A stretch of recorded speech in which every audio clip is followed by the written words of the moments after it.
If you're considering keeping your current home as a buy-to-let or a rental property when you're buying the next one, listening to this video for the next 4 minutes is going to save you thousands of pounds. That one decision could cost you £20,000 just in stamp duty, let alone the increased taxes that you've paid if you've moved into a higher tax bracket, plus the inheritance tax that your family has to pay when you've gone. First big problem is the stamp duty shock. This one is a real backbreaker. Let's say you buy a second property that is worth £500,000. Because you already own a first home, you pay additional stamp duty on your second property.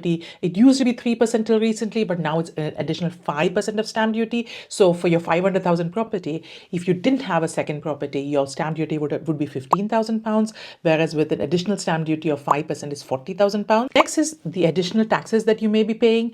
You may not realize this already, but the rental income is added to your personal income. So say if you are earning £40,000 and if you rent your property for say £1,000 a month, the additional 12,000, so 1,000 times 12 is £12,000.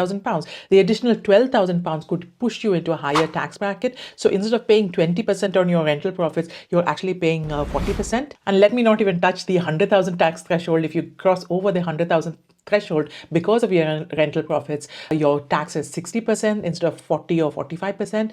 So that hurts even more. And this is the reason you've heard a lot of people recently buying properties under limited companies instead of their personal names. The next big problem is the Section 24 problem. Say your old property still had an existing mortgage on it, which you can convert to a buy-to-let mortgage. And say your new buy-to-let mortgage is about £1,000 a month, and you manage to successfully rent this property out for £1,500 a month. So previously, before this Section 24, you could offset this £1,000 as your mortgage expense from this £1,500. So your profit every month was only £500, but now you're taxed on the entire £1,500 a month. You can offset some of these taxes, but not all the taxes. And that is another big reason why people put properties in limited companies these days.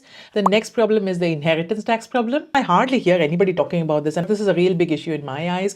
All of us get a nil rate band of £325,000 for properties that we can pass on to our dependents once we are gone. If you have a spouse, 325 is put together. So as a couple, we get £650,000. And it's very likely if you own an additional property that added this first property to the second property, the value will go over £650,000 as a couple, or £325,000 if you're a single person. And then your dependents will have to pay 40% in taxes over this threshold of 650. So that's a big chunk to the tax man instead of passing it on to your dependents. After listening to this video, you may still decide that putting your current home as a rental property may still be the best decision for you, but at least you made an informed decision and not just gone at it blindly because somebody's told you putting your home as a rental is a good idea. If you have any comments or questions, please drop into the description box below.